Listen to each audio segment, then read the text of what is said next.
Thanks for joining us today on another rendition of our what we call Visual Insights. Obviously, I have a little bit of background of me for the people that don't know me. I've been training vision performance skills, especially in baseball, but all different sports for 20 years.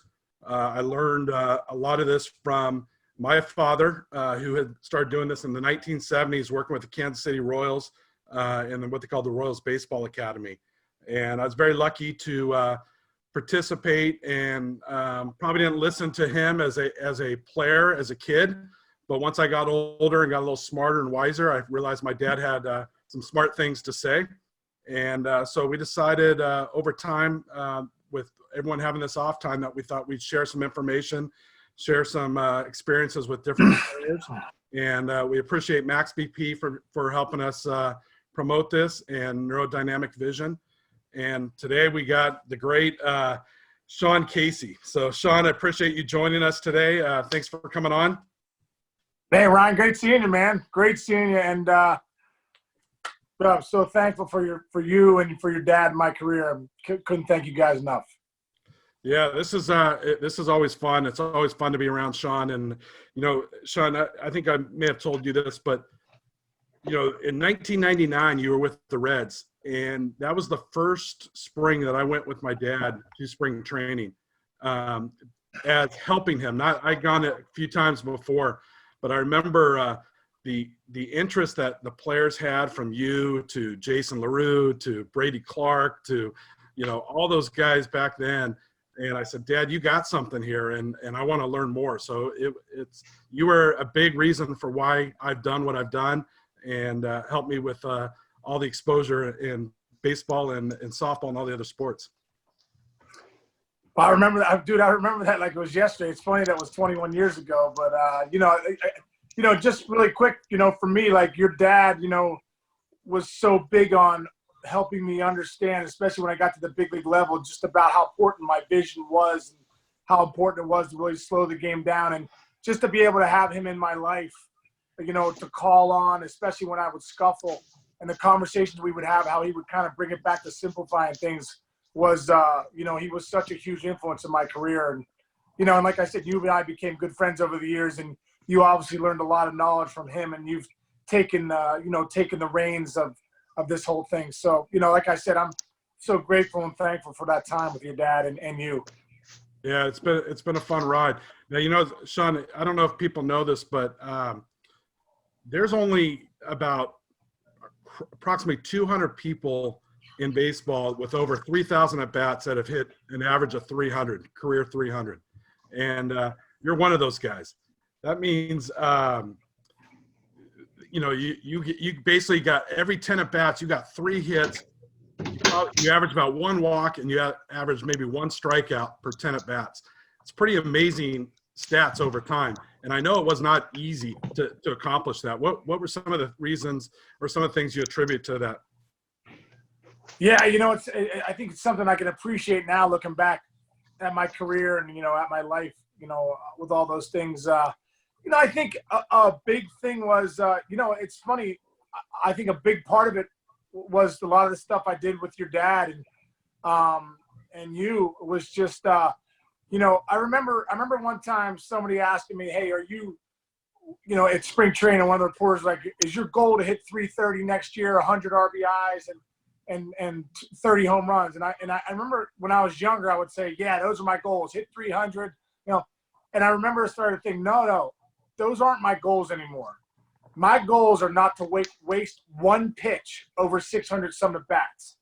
That if I can mentally get focused, if I can get a deep breath every at bat, if I can hunt the fastball, make my process so good and get so good at mastering my thoughts and mastering, everything that I do at the plate, especially visually. If I can really see the ball, see it early, see it late, and do that 600 plus times, I bet you at the end of the year I'm going to look up and I'm going to have had a pretty good season.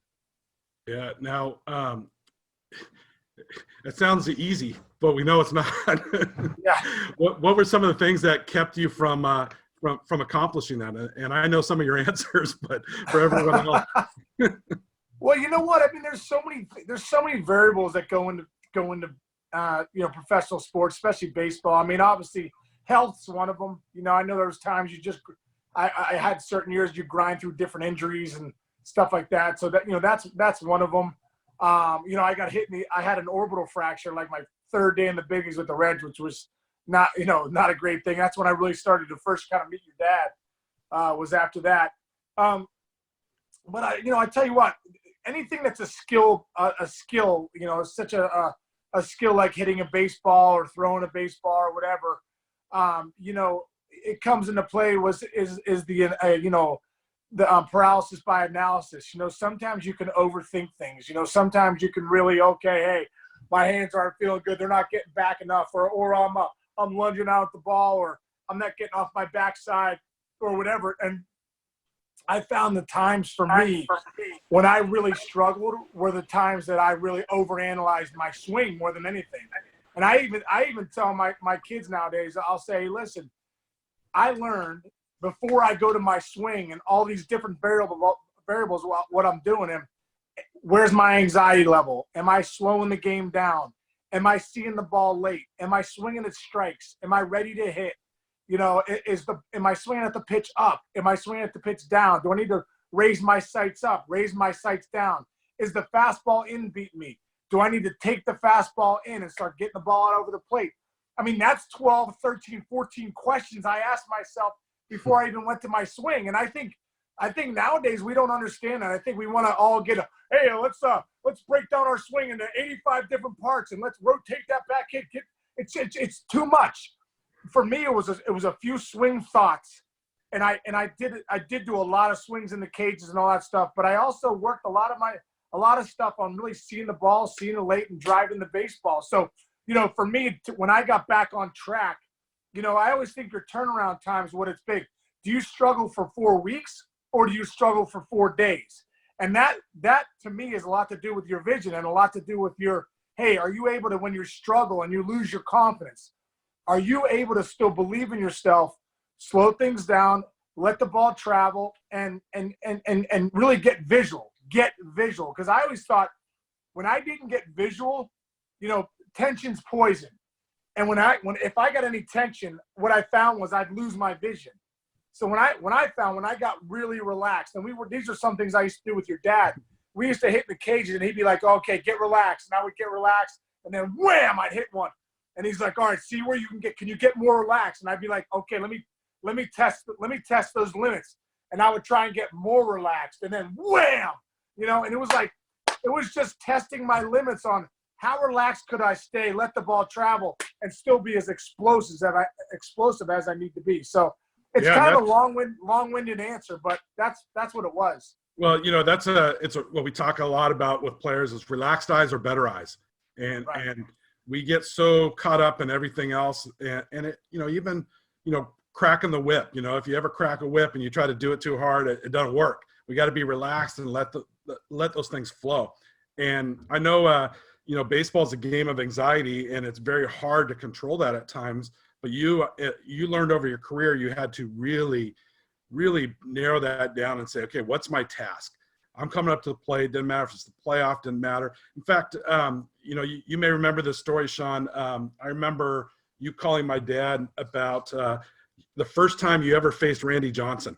Do you remember that? Oh yeah, all too well. and you were, I believe, too well. I think you were on the way to the ballpark, and you were scared, you were nervous, you were stressed, and that tension was increasing on there. And if I remember correctly, he talked to you a little bit about, hey, look, he may be big, bad, and ugly and fast, but man, he's got a release point. He's got a release point, and your task is to get your eyes to those release point. However you do it, get those eyes and let yourself react to what was coming. Your dad was great at dumbing things down. Seriously, I remember he used to say, "Kiss," keep it simple, and and I loved what he would say. Keep it simple to be a superstar. You know what I mean? And I always remembered that. And one thing that I learned, and I learned a lot through your dad, was that as soon as the ball is released, whether it's Randy Johnson, for me, guys, some of the best players that I faced were like, Roy Halladay and Greg Maddux and Kurt Schilling and Clemens and Pettit and all those guys, Mariano Rivera, some of the greatest pitchers in the game. at the end of the day, when that ball is released, now it's me and my vision. It's me versus me. How great can I get at letting the ball travel, at seeing it early out of his hand? And as soon as it releases it from his hand, even if it's at 100 miles an hour from a 6'11" lefty like Randy Johnson that's coming behind me, doesn't matter. Now it's a game of vision. It's a game of angles. Is it coming in from the behind me? Is it coming in from the right side? Is it cutting? Is it sinking? Is it splitting? You know, all that stuff. Is it a changeup? You know, now I'm really relying on my vision. Like, so I have to be in a demeanor that allows me to be as explosive and visually oriented as possible, where I can hold that position as long as I can and wham, and then unload the barrel. And, you know, that was big for me. Facing a guy like Randy Johnson early on, I didn't have a lot of success. And as I started to develop my process and focus on the task at hand more and realize I got to be great at hitting that baseball and letting it travel into my zone, that's when I started to hit him pretty well. I think I hit 333 off him, but not a ton of damage. I think you're one of the leading left-handed off of Randy Johnson in the top. Well, there you go. Top five, right? Yeah, and which I mean, that wasn't easy to do, but it was. A lot of it had to do with I started forgetting that it was Randy Johnson, and it was the baseball. How well could I control that ball? Yeah, and that's a lot of people forget. Hey, it's about the ball. It's not about all the other things you control. And you put yourself in that position to recognize the pitch, track it, and react to it. You're giving yourself a very good chance to be successful. And it's, as you know, it's not easy. Yeah, no, I told my son recently. You know, they didn't get any games in this year, but you know that they had some stuff, and he's a junior in high school. They had some scrimmages and stuff, and you know, a few months back, and you know, one scrimmage he came home, didn't have a good scrimmage, and I said, well, what were you thinking up there? You know, I didn't even care about his swing because I see his swing in the cage, and I know it's good. I said, well, what were you thinking out there? Well, I was kind of thinking about the coach and that I've been hitting all winter, and that my swing should be really good. And went through this whole process about what he was thinking, and I said, did you ever think about the ball? I was like, because that's all that matters. It doesn't matter how many swings you've taken. It doesn't matter what coach is there. It doesn't matter what scouts are there. None of it matters.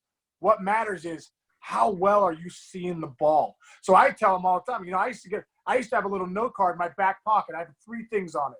See the ball, be easy, be aggressive. If I could have a calm aggression where I was easy in my body and in my mind being ready to hammer something with the yes, yes, yes. But the ball was the most important. I would get in the batter's box, Ryan, and I would just look out and say, ball, ball, ball. See it and hammer it. See it and hammer it. Like, that was your dad and I's big thing. Yeah. It was a small mantra. Your dad would always be like, what is it for you? I'd say, see the ball, hammer it. See the ball, hammer it. See the ball, hammer it. See the ball, hammer it. And if you're doing that more often than not, and you can stay consistent with your focus on the task at hand, I'll tell you what, man, that lets all the hard work you do in the cages, all the tee work, all the flips, all that stuff, that can't come out at game time if your mind's not clear and right and visual. That's the bottom line. Yeah. And you bring up a good point, this task at hand. And, you know, the task at hand it's not about, you know, getting the base hit. It's not about scoring the great run. It's not about any of those other things. It's really about focusing on the ball. Focus on the ball. Process, not results. Like, what's my process? My job as a hitter is to hit the ball hard. So after it leaves my bat, I don't know what's going to happen. There's 9 fielders out there. I can hit a rocket right to center field. Guy can make a dive.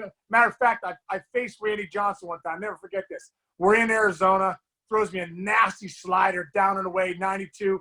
Boom, I stay on it, hit a rocket in the gap. And David DeLucci makes like a diving play. And I'm like, all right. I'm like, that's it. I'm like, when you face Randy Johnson, there should be no fielders because it's tough enough to just hit the ball. You know, it's tough enough to hit the ball, let alone having guys making diving plays on you in the gap.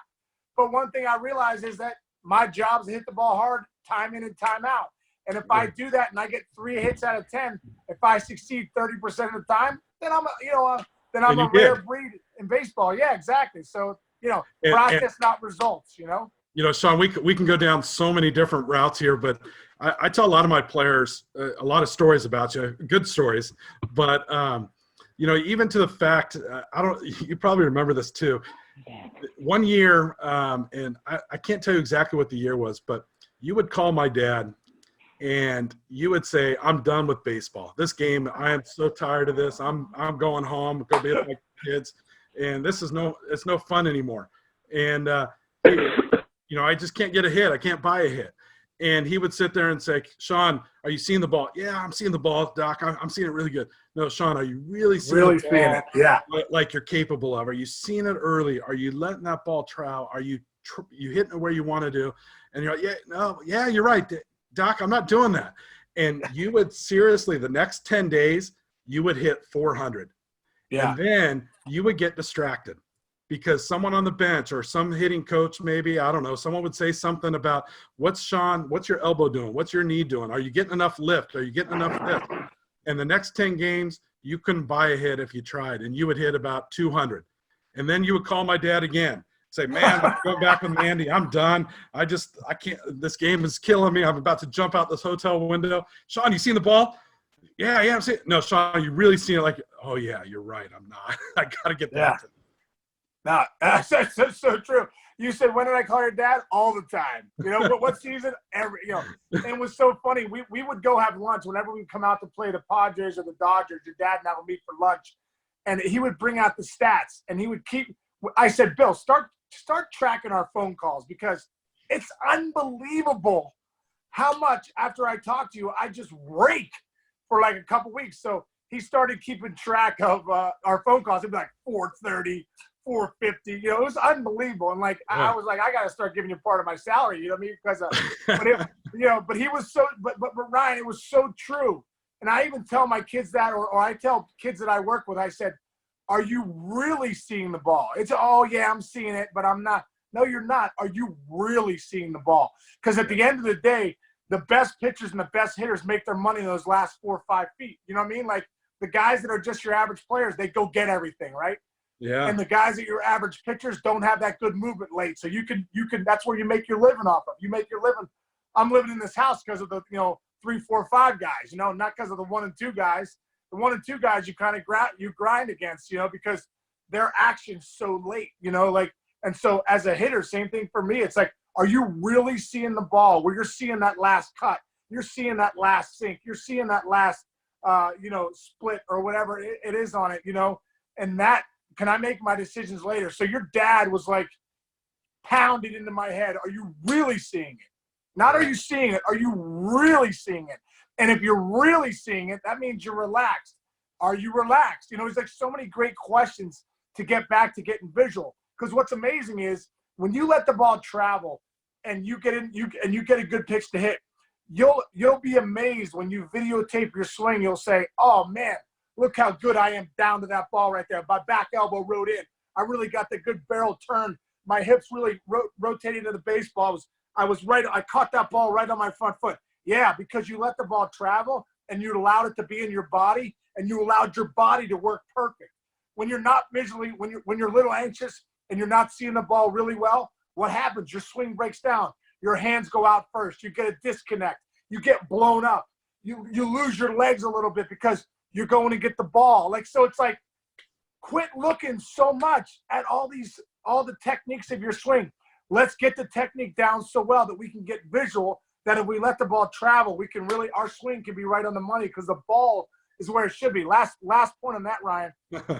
You ever think about hitting off a tee? The tee's back in your stance. And I always tell people all the time, it's like, the ball has to get to the tee. Is the ball getting to the tee? Because way out front is not where you hit off the tee.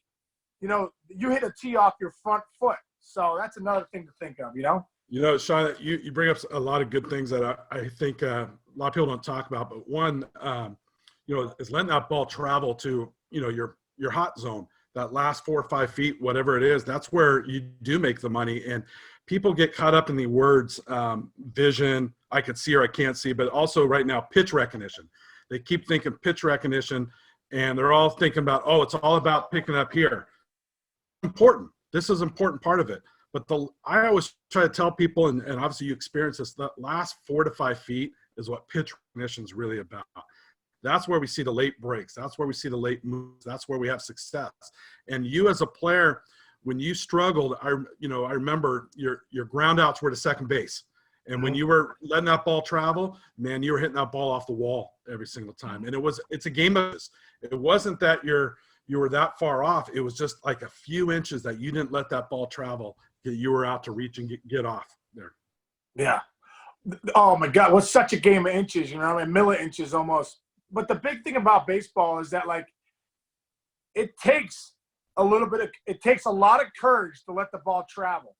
It takes no courage. I can get anyone up there right now to just start swinging at the ball and not having that confidence in themselves, having that courage to let the ball travel. Like, hey, when you're hitting and you're facing the guy one-on-one, if you want to be really good, you got to wait a couple ticks longer, you know what I mean? And you got to let the ball travel and trust your swing and trust your vision that you can wait a little bit longer, make better decisions. Because here's the deal, Ryan.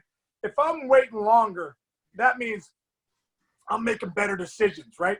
If I'm making better decisions, I'm getting in better high leverage counts, right? So if I can take that nasty cutter that cuts at the last second, now I'm 1-0. Now I'm 2-0, instead of being, oh my gosh, man, I just swung on a ball, I'm 0-1, now I'm 0-2. No, if I can get visually good, guess what I'm doing? I'm taking the tough pitches. What's that doing? I'm getting in high leverage situations. Now I'm 2-0, 3-1, 2-1 more often than not. You know what I mean? And I think that's what hitting's all about. I'm trying to play the percentages here and get the percentages in my favor. It's not just about swinging at the good pitches. It's also taking the nasty ones. Well, I need my vision to do that. I need to be able to see the ball late. Yeah, definitely. And I mean, again, it goes all over the place. People, seeing that whole trajectory, that whole distance, as long as you can, and still have that ability to make a decision is key, because that's what slows the game down. And, another guy that was obviously really good at this was Barry Bonds. He had that ability to slow that down very much. There's plenty of other players like that too. But sometimes the coaching tips that people say is you're late on the pitch, or you're going to be late if you wait too long, or you're going to, and they say you got to start earlier. But a lot of those things mess vision up even more. The reason that people are late or any of those issues tend to be a visual issue, not a mechanical issue. They're not picking it up early enough. They're not tracking the ball long enough. And, even, I'm sorry, I can jump on it, but I want to bring this up to you is when you were with Detroit, there's two things I want to bring up with you with Detroit. One was, I think it was the first year, you can correct me because I don't remember all these years, when you got traded there, you went to the playoffs, correct, that year? Yeah, I went to the World Series in 2006, yeah. Yep. And then you got injured in one of the rounds of the playoffs, and you did not have a lot of time to work on swings, mechanics. Yep. What were some of the things you came back in that World Series and went off, had a phenomenal series? What were some of the things that you did to help you be prepared? Because, that's one thing is people go, I'm off, I'm not playing right now. We're out at home and I don't have a chance to swing. I'm not seeing live pitching. And we're in that kind of situation too. But how do you get back to when the lights come on and I haven't had time to prepare? What can I do in between to get myself prepared? Well, that's a great question. I mean, there's so many things you can do. I know for me, when I blew out my calf in Oakland and then we came back 11 days later and I played in the World Series, I remember too, your dad was big on like standing in on bullpens. I even told my son recently, I'm like, you guys can social distance, go get a net, get a buddy that's a pitcher, let him throw to you while you take a bunch of pitches. Like, your dad was big on like getting in on guys' bullpens, going in and seeing pitches. And like just tracking. That's what I did. So before I got to the World Series, when my calf was good enough, I could always stand in, but I stood in on a lot of bullpens to try and get ready to play. So that was definitely a huge thing for me. And even the max BP stuff, like some of those little golf balls, the stuff that machine that we used to have, where it would come out. Yeah. And I would track it. Don Slaughter, our hitting coach with the Tigers at the time, had a lot of these little ping pong balls with like red, green, blue, and then numbers, and he would throw them at him. And I did a lot of vision stuff, trying to simulate getting ready for the World Series. Also, another thing I did, Andy Van Slyke had a cannon of an arm, who was our first base coach at the time. And I remember what I would do in the batting cages was he would throw as hard as he could from batting practice distance. It must have been 100 miles an hour. And I mentally would get ready just like I would in the game. And I would say to myself, yes, yes, yes, I'm swinging. Because that's the thought process you have to have as a hitter. Yes, yes, yes, you're swinging until your eyes tell you no. And so I would be in the box and I would yes, yes, yes. And if it came in was there, I would just keep going. And then it was, yes, yes, yes. If it was a ball, no. And I just let my vision take over that. I didn't have a time to, let me see what pitch this is going to be. And then I'm going to swing. No, there's no time for that. You got .4 seconds, 0.38 seconds for 95-mile-an-hour fastball. When you blink, that's how fast you blink. I don't have time to do that. I have to do what Barry Bonds did. And what you said, Ryan, I got a great story. Dusty Baker told me this story. He said him and Joe Morgan, Dusty was managing the Giants, and Joe Morgan was doing the Sunday night game, and Bonds was playing Sunday night baseball, and this was his line for the night. He was 2 for 2 with 2 home runs and 2 walks. He saw 15 pitches, right? And he saw 2 strikes, hit them both for home runs.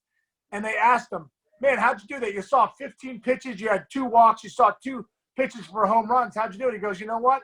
He goes, I visually think that every pitch is going to be right down the middle. And when it is, I just hammer it. And I love that. So that means every pitch he was ready for, every pitch he was focused. And when he got it, he hammered it. He didn't worry to himself, they're not pitching to me. And no, he was ready for every pitch. And when he got it, he didn't miss it. Yeah, it is amazing. Sean, you were highly visual, as we keep talking about, and you bring up Barry, but you don't hear a lot of players talk about, their vision. They take it a little bit for granted, but you do hear when people ask, hey, what did you do? Or how did you, how were you so successful at this moment? And they all say, I just saw the ball really well. Why do people not talk about vision training, vision strategies, or visual abilities? I think there are guys at the big league level that do talk about it. I think those guys try to keep it as simple as possible. I think sometimes the guys that don't know the most about hitting talk the most. Some of the worst coaches I had, hitting coaches, had every gadget in the world and have everything you could imagine to talk about hitting. They were my worst hitting coaches. Some of my best hitting coaches, like a guy like Dave Magadan, who I had in Boston, was one of my best hitting coaches. He would always ask me a couple things. What are 2 key points that you would think about when you're going well? And I would say, you know what? This is what I do. I let the ball travel. I drive it to left center. And one thing I would think about with my technique would be, man, I like to get my hands back. I want to make sure my hands are back. Then I remember him going to Jason Bay. What do you do, Jason Bay? Jason Bay's like, I get my foot down. Big Poppy, what do you do? Manny Ramirez. So he had 2 things for everybody and what they did. It was simple, right? It was simple stuff. And, I think nowadays, you just got to be careful with, like, the analytics. And I think if you talk to most of these guys that are big league ball players that have gotten to that level, they will talk a lot about vision, about seeing the ball, about really letting it travel and trying to drive it back into the gaps, But I think away from that level sometimes, and I see it at the high school level and at the little league level and stuff, we get over analytical. And it's paralysis by analysis. Your brain can't handle all of it. It's just got to get to the point where you dumb it down and see it and hammer it. Yeah, and I think it is a little bit of a secret to some of the players. They don't like to let people know. And part of it is it's hard to explain. It's not as simple as it sounds. I had a player plays professionally for the Angels right now. And his comment to me was, first of all, when I looked at him and evaluated him and kind of looked at how his eyes function, I said, you see the ball differently than most people, don't you? And he goes, yeah, how do you know? I said, because you got the eyes that can do amazing stuff. And I said, what do your teammates say? He goes, they think I'm crazy. He goes, I see things that they don't see. And he goes, they think I'm crazy. He goes, but on the other side of it, he goes, I think they're crazy because they can't see this stuff. He goes, well, how they so it is a little bit hard to explain sometimes, and some of it has to do with there are some visual skill sets, but it's a visual mindset of you got to see it in a way before you can react to it. Yeah, no, I totally agree. It really is a visual mindset. Listen, the brain and your eyes are so, you know, they're so complex, and they're so like amazing. And I think that's why sometimes you can't explain it, because when you really learn to use them and you really turn them on, then you can develop that skill. But if you're just up there not really seeing the ball and you're thinking about your swing, you're not turning on that skill of your vision. You're not turning on the skill of your brain of allowing you to take a tough pitch or really see a ball late. You know, so for me, I think it's such a simple thing, but it's the main part about hitting. And I think it goes overlooked, because anyone could go in the cages and work on their swings and stuff like that. But to take the time to do some vision training stuff and all that, you know, that's the next level stuff. That's the stuff. That's game time stuff. That's what you're going to do during the game. I remember your dad teaching me the thing when I still have a ceiling fan in my room. And if you turn a ceiling fan on and you get that thing ripping, you know, if you sit in your bed and you pick out one blade, you know, if you look at it and you start to pick up that one blade, you can start seeing one blade just going around. Meanwhile, this fan's on high. Now, if I take my vision and I get that broad focus again, I see the fan just ripping, and it's amazing that I can see one blade. So, you know, it's things like little things like that, you know, were kind of cool for me to like that your dad taught me, like just little things to see if my vision worked, you know, good. Yeah, and you know, we talked about that. We call it fine focus. Ryan and Case. Yeah, go ahead. Hey, this is Bert Strain. Case, I know some of the people you played for. Bob Boone, my teammate. I'm an ex-pro player. And one of the things I picked up in Cuba, and we keep talking about ISAT, iSlot, and all that other stuff. Let me tell you this: the Cubans figured it out without a computer. And what they do is all the pitches, they put their eyes in the same spot. So if the pitch is middle of the way, they put it there. Pitch down the middle, they put it there. Pitch middle in, they put it there. The eyes dictate the path of the bat. That's the way the brain works. And they figured it out. So one of the things, and we talked the other day about this, when you talk about yes, yes, yes, Sean, and I teach that, one of the problems is that most youth coaches, if a kid swings at a breaking ball that's 55 feet, he gets chewed out. Well, I'm in a yes pattern. Hey, I'm happy because he's seeing it, trying to hit it.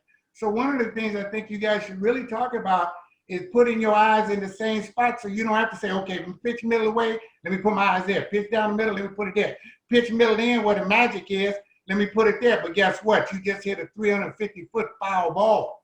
So my thing, real simple, is if you put your eyes in the same spot, I don't have to talk about let it travel, because every one of these cats that play that heard it a million times. But if you put it in the same spot, your bat path is there. Guaranteed. I'm telling you. And you talk about Barry, Dusty, and Joe Morgan, all my running buddies. So yeah. I know that from Barry. Appreciate the comment, Bert. I love it. I love it. I totally agree with what Bert was saying, is that, you know, and I think too, like Bert would probably agree with this too. Like, you know, when you're in that posture and you have your vision, you know, it's about being nice and easy where I can keep my head still so I can put it right to where I want it. That ball's middle way, bam, my head goes there. You know, my eyes go right to where I want to swing. And another thing too is, you know, where your eyes go, your body follows. So if I'm starting to, you know, leak my head at all or not put my eyes right down where I want to hit the baseball, I'm going to leak that front shoulder. My body's going to start traveling right where my head is. So it's so imperative to keep your head on the ball, keep your eyes right where you want to hit it so that your body can work correctly around your head. Yeah, we talk about that a lot, is visual accuracy. Not just looking, but having good visual accuracy of what you're looking at, and it's telling your body how to react to it. And, you know, most of us, especially if you've been playing, over time, your eye-hand coordination gets so good, but if you're giving your eyes bad information, that coordination is going to be a little bit off on there. Ryan, I love what he was saying too about the kid swings at the ball that's 55 feet in the dirt, and then the coach is like, what are you swinging at? Like, that's the worst. If you're a coach out there, stop it. Like, stop that stuff. Like, this game is really hard. It's a tough game. And I would say if you're a kid that swings at the ball at 55 feet in the dirt, I'm like, Bert, like, keep going. Like, maybe make an adjustment and say, okay, I was a little anxious. I know for me, if I'd swing at something like that, I'd say, okay, I'm a little anxious right now. Let me back it down a little bit. Let me see that ball up a little better where I can get a hanger. I don't want to see the curveball that's down the middle that's going to break down. I want to see something that's rolling up where I can let my vision and let the ball travel a little bit more, where I can hammer something. But I agree, man. A swinging bat's a dangerous bat. And if you get the right vision training with that thought process of yes, yes, yes, you're going to make better decisions than you're not. Yeah, and a lot of that too is, it's defensively as well. It's not just swinging the bat. We get mad at someone who makes a mistake. Well, we never find out why. We just tell them they're doing it wrong. Instead of going, maybe they were looking in the wrong spot, or maybe they were anxious, or maybe they were nervous, which, like you said earlier, speeds yourself up and speeds that game up. So, my bias is, hey, what were you looking for? What are you looking at? Were you focused on the ball? Were you focused on the umpire? And what part of the ball were you focused on? Were you looking at the lower part? Were you looking at the upper part? Inside? And get into, the reasonings instead of just, hey, bad swing on there. Sean, I want to bring up another thing, and this all goes in here, is back in Detroit here, that next year after the playoffs, you went off to spring training. You guys obviously had some success, and you go the first month of the season hitting 172 on there. Sorry to bring that number awesome. up. Yeah. And that was on the 23rd of April, actually. That's, what is it? That's almost exactly, where we would be today. And you were playing in Anaheim, and we went and had lunch, my dad, you and I, and you were just, they want me to hit home runs. They want me to do all this stuff. Man, I'm ready to retire. Doc. Now and I want you to talk about, but I'm going to bring up these stats. You ended up hitting 10 days later, you're hitting 224. So you just raised your batting average by 50 points in 10 days. You also, a month later, were hitting 255. In your first 78 at-bats, you hit 193 that year, okay? Your next 83 at-bats, you hit 349. And the next 76 at-bats, you hit 355. To me, I know why, because we have had these conversations, but this kind of goes off of, even Bert's comment, is these kids get frustrated, they upset, they struggle at this, they don't get off to the start that they want to. But you found a way to change. First of all, so I want you to kind of go, why do you think you struggled that first month? And then second, what you did to make the change and move forward. Wow, yeah, that first month I did struggle in Detroit. And, it's so funny, too, because my 10th year in the big leagues, that you think you have it figured out by then, but, you're always kind of working at it. You're always trying to figure it out. And here's the deal. Every day I'd meet Lloyd McClendon at 1 o'clock in the batting cage to hit early. I'd hit early for an hour by myself, then 0 for 4, 0 for 4. It was unbelievable, and I think I also was old enough to know, okay, stick with the process. And I can remember in that first month of in Detroit, I remember facing Sean Marcus. I think that was Sean Markham. Was it Markham? Anyway, I think it was Sean Markham. He was with the Blue Jays. Threw me a bases loaded changeup in Detroit in like mid-April. I popped it up to the pitcher. And I remember thinking to myself, it was kind of one of those moments where I was like, man, I am so out front of everything. I'm catching everything way out front. I can't wait on a changeup that's right down the middle without getting it out front and graze it in the air. And I think for me, it was just a matter of, listen, for me, when I would struggle, I would say, get jammed. I'm already getting everything. I suck out front already. I might as well just get jammed and let the ball travel. So for me, it was like, okay, let me find left field again, because I was a left-handed hitter. Let me find left field again. And then if I find left field, I could start finding right field. Once I got a couple hits going, my confidence started coming back, and then you got the ball rolling. But I did know that, I got to stick with the process. I got to keep showing up, and eventually it's going to turn.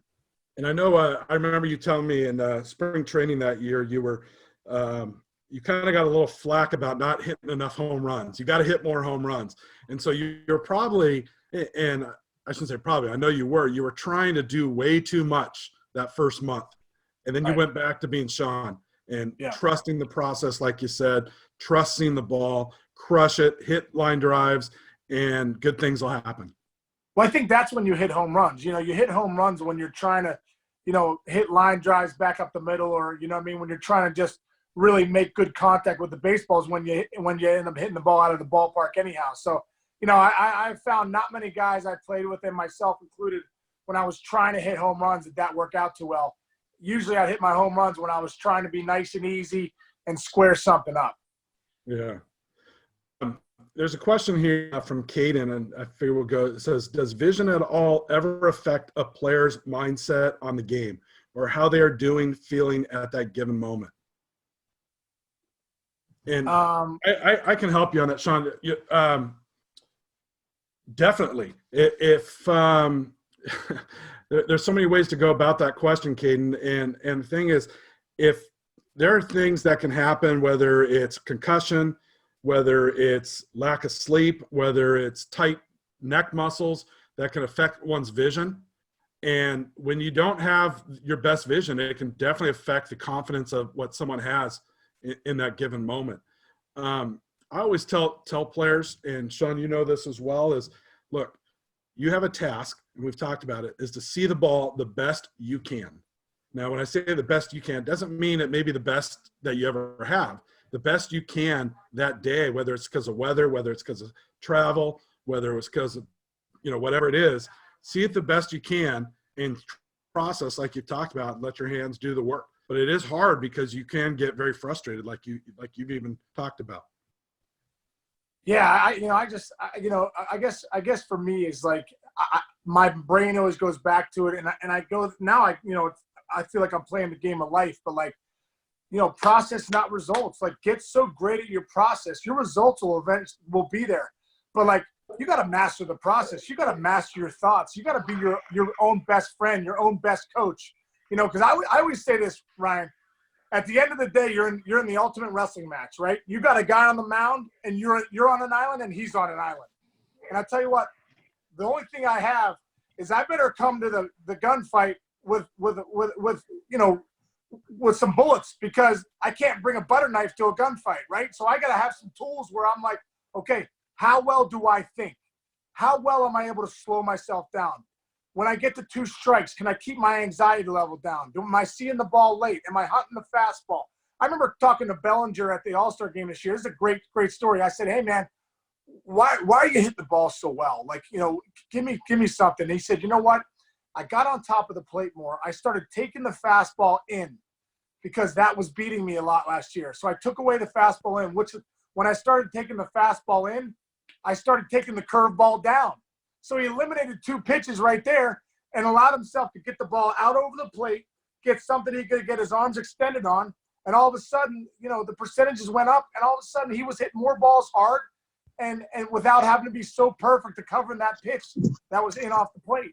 I thought it was great how it was more of a visual thing than it was like a technique thing. Yeah, I think we got something on here. Sean, let me ask you this, Sean. For kids these days, as we're wrapping up towards time here, what are some of the things that kids can do in your thought process visually, or what can they work on?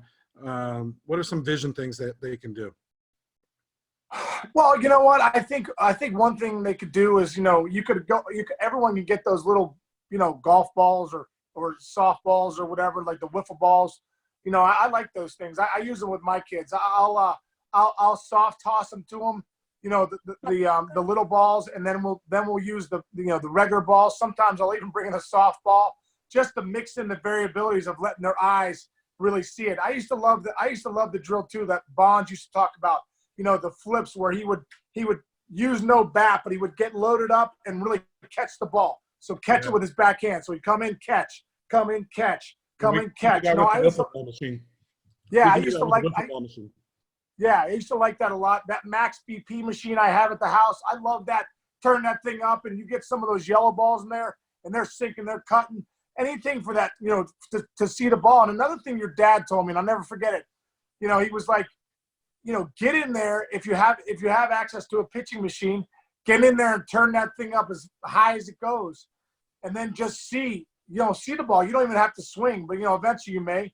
And then maybe if you have any machines where you could manipulate a curveball or a slider just to see some rotation, some tilt. Anything that allows your vision to see. And the last thing I would say was, what's your demeanor when you're hitting as a hitter? Like, is it really geared up? Is it a little slower? Is it in between? That allows your vision to let the ball travel as far as you can. And test yourself. For all the kids out there, test yourself. and see how far you can let the ball travel, right? Without having to go out and get everything. Like, test yourself when you're in the cages and off the tee. Yeah. Now, another thing we haven't really talked much about is your depth perception. And that was something that you worked on with my dad, working on your eye muscles, getting your eyes to not only have that mindset, but get your eyes to work a little bit better.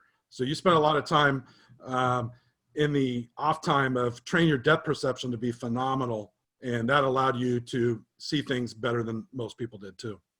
Yeah, it did. Well, we would do some of the drills with the cards and all the things that you have. Try and bring the two pictures together. Into that third picture in the middle and stuff like that. It is amazing, man. Your eyes are muscles. They need to be trained too, the same way you train in the weight room or the same way you train, in the cages. And I think the stuff that we're talking about now, that's for game time. You want to be a great game time hitter. It's not all about all your swings in the cages. It's like, how well are your swings in the cages? What are you working on? What's your intention? Are you have intentional hitting in the cages? Like, are you really working on, seeing the ball? You'll be amazed if you really get in the cages and if you're pulling everything. I can't stand when we all get in the cage and we just get in there and just pull. Anyone can get in there and pull. Really try and see the ball, let it travel, and try and go the other way hard into the gap and drive it. And you'll purpose to that those practices. Yeah, have an intention. Have an intention visually of what you're trying to do and try and drive the ball the other way, but drive it. Don't just tap it the other way. Really get it, see it late, and hammer it. Yeah, we got a good question from Blake here about preparing in the on-deck circle for each at bat.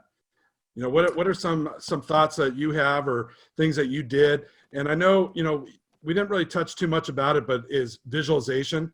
Visualization is important prior to things. And I talked about this in another episode with about Mike Sweeney. Used to be really good at visualizing in the on-deck circle. And everyone's got their own routine. Maybe what your routine, but also maybe a routine that you've heard that you like. Well, a couple things. I mean, one thing I remember Willie Stargell saying, I don't know why Willie Stargell, but it popped in the Harvey Dorfman wrote a great book called The Mental Game of Baseball. And Willie Stargell said, man, I always thought about driving the ball back up the middle. And when I used to think that way, it used to happen all the time. I was big on, looking in the gaps. I remember I talking to your dad about this. Pick out that 385 sign in the gap and try and hit it right off that sign, right? I would think about that when I was on deck. I'd look out at the 385. Man, I'd really think about driving a ball off that gap. Picturing. Yeah, just picture it. Picture me hitting it. And the other thing was I used to have literally a physical note card in my pocket. And this was given to me by Harvey Dorfman. And he said, write down 3 things. And I used to put down, see the ball, be easy, hammer it. And your dad and I came up with that see the ball, hammer it thing. And for me, I would just say to myself, okay, see the ball, be easy, hammer it. And I would look out at that 385 sign and visualize myself rocking it one in that gap. And it worked. And one other thing was your dad always said too to me, he said, when you're struggling, like, quit overanalyzing what you're doing wrong. Go back to the times you were swinging good. And I used to get, back when it was a DVD, I'd have a DVD player on the flights with me, and I'd put the DVD in, and I'd put my headphones on, and on the flight to wherever, from Cincinnati to San Diego, I'd put in tapes of me just hitting bullets everywhere. And I would just play that over and over again. And just that visualization, that positive visualization always helped me. I still have a copy of that. Yeah.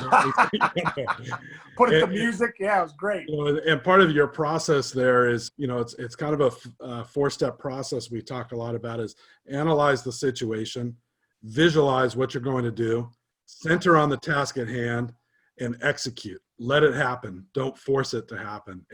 And you were really good. I mean, I say you were really good. You're really bad at it at times too, because like I said, you got caught up in the mechanics, you got caught up in all the other stuff. But when you were really into that, you were really, really good at it. We got a thing here. If you're facing a good pitcher like Randy Johnson, do you approach the pitcher like a normal pitcher? Yeah. I mean, yeah, because I have to. Like, I have to be great at what I do. I can't fall into, hey, it's Randy Johnson and I got to be all, no. What I do know is I have analyzed situation. When you face Randy Johnson, he's coming at a different trajectory. He's 6'11". He's going to throw it 3/4. Lefty on lefty. He's behind me. So it's a different angle. It's going to be a 98-mile-an-hour fastball. It's going to be a 92-mile-an-hour slider. I'm going to have to really sit something middle away. I'm going to have to give him that pitch in because I can't cover it all against a guy like Randy Johnson. I got to look for something middle away. That slider I can still handle left center, and then the heater I can handle in the gaps. And in my mind, I just have to say, okay, as soon as it releases his hand, I got to really be slow, let it travel, and make decisions where I keep that front shoulder in, and I can make a decision late where I could, drive the baseball. But yeah, I think a lot of guys get caught up in the pitcher themselves, and you've brought this up, and again a few times. But the pitcher, what I say, is a delivery system. They have a release point, and you remember this conversation probably a lot with my dad. That every pitcher has a release point. That release point is never going to be the same from pitcher to pitcher. And when you can get your eyes early to that, partially your preparation, whether it's video preparation, whether it's on deck preparation or past experience preparation, get your eyes early to that release point. And like I said, travel as long as you can and as deep as you can. Hey, Ryan, Sean. Yes. Sean, you did a fabulous series on MLB when you did that with Charlie Blackmon. That was fabulous. Because, see, you were a first baseman that didn't profile for first base. As far as a hitter, you were a heck of a hitter. But you didn't hit a lot of home runs. So when you came over to Detroit, they wanted to mess with you to do home runs. But when you did that series with Charlie Blackmon, I filmed it and sent it to 100 players because that was the greatest thing you did when you asked Charlie at the end of the interview, well, how's that work for you in the game? Charlie says, oh, no, I don't do that in the game. They pay me to hit the ball at the ballpark. You remember that one? Oh, yeah. Oh, yeah. Yeah, that was a great – I appreciate you sending that on, too. That was a great segment with Charlie Blackmon, obviously one of the best players in the game. And what's funny is, like you said, Bert, like he likes to work boom, boom, boom. A lot of lefts, like when you do flips with Charlie, left center, left field, left field, left field, left field, knowing that that's the bat path. These guys want to create a good bat path. That's an opposite field gap bat path. Because guess what? That same bat path is the one that pulls the ball too. You just catch the ball a little bit more out front, and that path is what drives the ball. And that's what Charlie was saying was, when I work in the cages, I work with intention, and I work to let the ball travel where I could work the other way. And then when I get in the game, that same bat path, if I got to catch it out front, they're paying me to hit 30, 40 home runs. It's awesome. Awesome, Sean. This is a kind of a interesting question here, but it's a good one. And I think for the players and even the coaches that are listening, when did your bat actually begin? And their question was it on deck, in the hole, etc. And I'm knowing, Sean, your bat began before the game. Yeah. Well, you know what? It's so funny. I look back at my career. I started to have a routine before the game. About 6 o'clock, I would go in. I would bring 3 books with me. I'd bring the Bible because I felt like if I read a passage, it would help me get perspective. I read the mental game of baseball, was the mental keys to hitting at the time. I would read, and the part that I read was see the ball, be easy, hammer it. The chapter there. I love how the chapter, the first game of the mental keys to hitting is see the ball is the first chapter. I love that. And then I would do a breathing technique. I would do like a meditation, 10 minutes. I would work on just really getting nice and easy, really getting my mind under control and slowing down. So that when I walked out of that meditation room at 6:30, it was go time. I'd go get dressed. I'd get ready to go. I'd get my mind. I'd get in character. I heard Kobe Bryant said the other day, I'd get in character. Like the guy from Gladiator would pick up the dirt and get ready to fight. So I felt like that me too. Like when I got out of that meditation session from 6 to 6:30, I was a different character. I had to get my mind ready to play a big league ball game, which was different than the guy that was, maybe not there. So as soon as I got dressed and ready to go and crossed that white line for my sprints, I was ready to go. So my game started at about 6 o'clock where I was really like, okay, it's time to get ready for the game. Yeah, that's awesome, Sean. Sean, you and I could talk all day long about some of this stuff, and you get me pumped up. You get everyone pumped up. We appreciate everyone listening. We've been going on for about an hour. Like I said, we can go forever. What are, kind of wrapping some things up. again, I appreciate your time. I appreciate everyone listening. We're going to be doing more of these talks with other players, other sports as well. So we invite you guys to come back. But with Sean, what are some of your part away comments, some things you have to say? Yeah, I would just say, I don't know. For me, like, hitting's such a passion and baseball's such a passion. I think it's the greatest game in the world. And I would say, like, with baseball, like, repetition is the mother of skill. Like, you got to be able to want to get in the cages. You got to want to work on the mental side of the game. You got to want to learn to put tools in your toolbox to get ready to play. And I think, too, like, I think a big thing is, too, I think sometimes we overanalyze so much about different kinds of sports. But at the end of the day, like, the guys that I remember that I played with were the greatest, that were the greatest teammates to me, were the guys that treated me the best. And so, like, for all the kids out there, like, go out. What kind of teammate are you? What kind of, when you show up at the yard, are you giving your team the best? Are you playing as hard as you can? Are you giving everything you've got to the guy that's next to you? For me, I think that's such an important part of the game. We talk so much today about hitting and visual training, all that stuff, but, like, hey, at the end of the day, it's the people game. What kind of teammate are you? Are you showing up for each other? Are you giving everything you got? And are you having fun doing it? So, I would just encourage, a lot of guys out there, man, enjoy the game. It's a great craft. It's a skill for hitting. And if you want to get good at it, you got to put the time in. There's no secret recipe out there. You got to want to put the time in. And the vision training stuff, man, it's just as important, if not more important, than sometimes some of the swings that you take. Yeah, great comments there, Sean. And I appreciate you being, it's always been fun. 21 years of knowing you, and a big part of my dad. And see, I'm getting through this, Sean. But obviously very appreciative for everything you did, and you guys had a great relationship. And this is awesome. So appreciate it. Hey, one last thing, Ryan. I just want to tell you, thank you, man, for you and your dad. Like, your dad was such a big figure in my life, and he taught me so much about the mental side of the game and my eyes and how it all worked. And I don't think I would have had the career I had without him. And may he rest in peace. But I just want to tell you, you're a lucky man to have grown up with Bill Harrison as your dad. And I'm thankful, Ryan, that you carry on the legacy of Slow the Game Down and all the things you're doing. I'm looking forward to working with you in the future, man. Yeah, and again, thanks.